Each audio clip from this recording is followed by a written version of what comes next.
Welcome to the new Classical FM, and we are live in Zoomer Hall at the Zoomerplex in downtown Toronto. It is Mark Wigmore here, and with me, one of the most recognizable names in classical music, Long Long. His artistry, performances, and recordings have made him a worldwide sensation, from Shanghai to Carnegie to Roy Thompson Hall right here in Toronto. Long Long was born in Shenyang, China in 1982, performed his first recital at the age of 5. His original inspiration included cartoons that featured the melodies of Franz Liszt, a composer he dedicated an entire album to.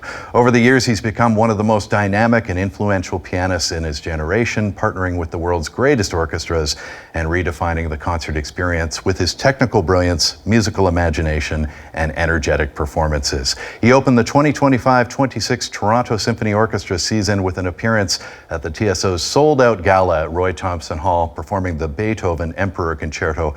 The entire world will get to hear Long Long once again in the autumn of 2025 as his much-anticipated sequel album, Piano Book 2, is released in mid-October. The 2019 original became the most successful core classical piano album of the 21st century. The follow-up is released on the yellow label Deutsche Grammophon, presenting a new collection of essential piano pieces, a blend of classical masterpieces, modern favorites, and treasured themes from gaming, anime, and film. His music has enjoyed over 2.3 billion streams. Long Long, welcome to the new Classical FM. Thank you, Mark. I really love this new atmosphere. It's so beautiful. Isn't it great? We put it together just for you. We knew you were coming, and it's really, really exciting.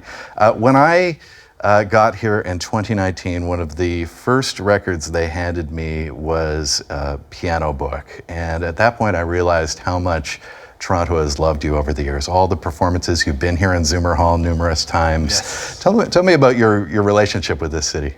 I came to Toronto for the first time in 2003. Right. Yes, and then rest is history. And I came here in this beautiful hall. It was shortly after. It was a couple of years later. Right after. And also, I had a wonderful privilege to meet Moses, my wonderful friend for so many years. I still remember like the poster when he felt great listening with taking a shower, taking a hot bath, and he bought the station. Right, and now that's the true. station is so successful. It's so everyone is so keen to listen to this wonderful station and. From all over North America. You've seen a lot of the world since those days. Yeah. I mean, I've been traveled a lot, but Toronto is truly become a metropolitan city. Yeah, in 2003, it was more like a very nice regional big city, but now it's a truly metropolitan city. And certainly everybody showed up for you last night. You had that sold-out audience at Roy Thompson Hall. Something about these piano books that is interesting to me is that you end up recording pieces that are quite familiar. Mm-hmm. And you did so certainly on the first one. It becomes this massive international bestseller. You've kind of gone to the same well, if you will, for this second one. And so I'm curious about that. Is the idea, let's bring this music generation to generation. Let's keep introducing it.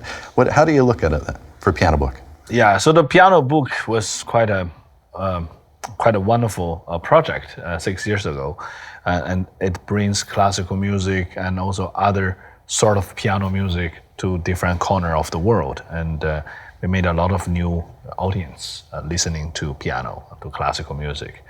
And so I thought this is a very good effect, and so we should do it again. But of course, not every year, it would be crazy. That's right. So this is like after 6 years, and I'm starting with a new relationship with my record label, renewing the future. And then I thought, okay, now it's good to bring this project back.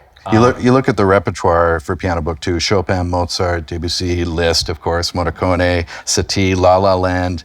So did you kind of look at what you did for the first piece and said, okay, what can we do to take this to the next level? Since I had a lot of familiar pieces already at first book, so for this one, we wanted to bring even more of my teenage favorites pieces.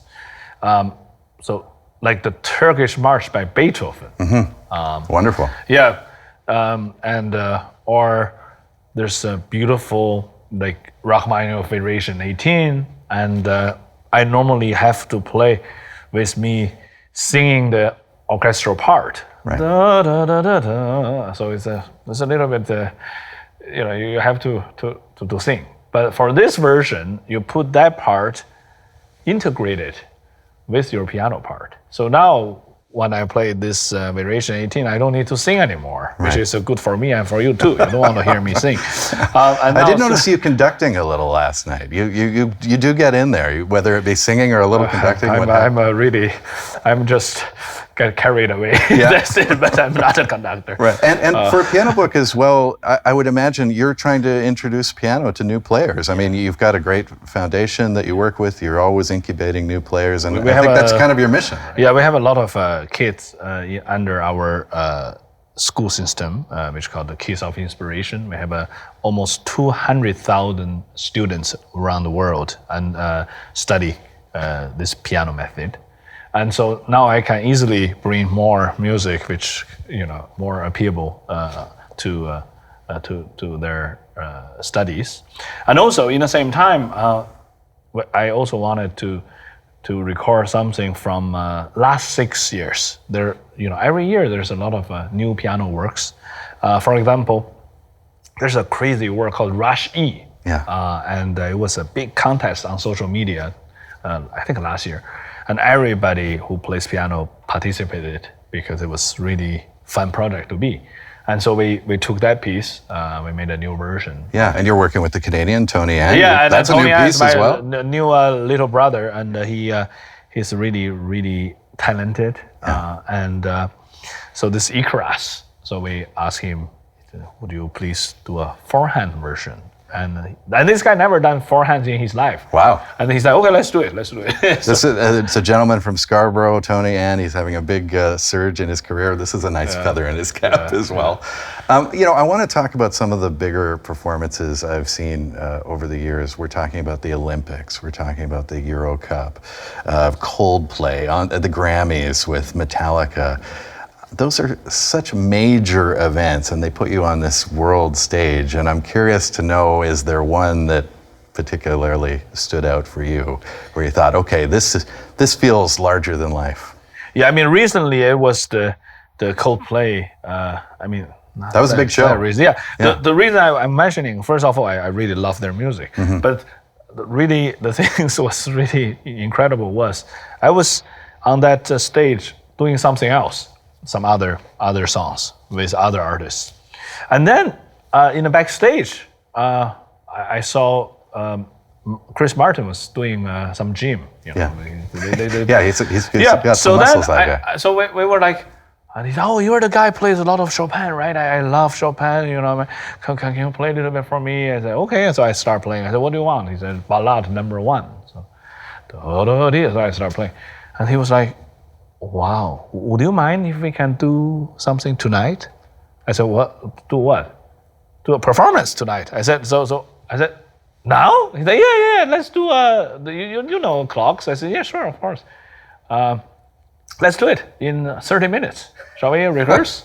So that's just came like that. So that was why it was so unique. The video came out the next day, and billions of people around the world watched that. I mean, his piano is very funny. He has this kind of tattoo piano. With very different than what I play, but it was an amazing concert. I do note, everywhere you go, it's a bit like that, right? There's people, it's excitement, it's sold out everywhere you go. Do you ever feel like, gosh, I wish I could just perform a small piano recital and just keep it calmer? But because it always kind of is a big event wherever you go. Yeah, then you come here. It's a perfect place. Here we are. You got a massive reach. Yeah, you got a massive reach, but you have the most intimate feeling. It is a most intimate feeling. By the way, we want to mention the record, October 17, 2025, Piano Book 2, and live in the Zoomer Hall at ZoomerPlex. My name is Mark Wigmore. You're with the New Classical FM. The international superstar Long has been with us. I really want to thank you for taking some time and visiting us. And we are in an intimate space here. I don't know if I played last time, I remember, Yeah. So also Moses asked me to play something. I will play something light because yesterday, look at my fingernail. Emperor Concerto, right here. Thanks This to is Beethoven number 5. I lost half of my fingernails. Thank God it was not fingers, so it's only fingernails. I saw the performance and you put everything into it. Yeah. I love this lighting. I really do. This is so. It's like you're in an art gallery, but it's a TV studio in the art gallery. It feels. Magic. Yes. Magical. Really beautiful.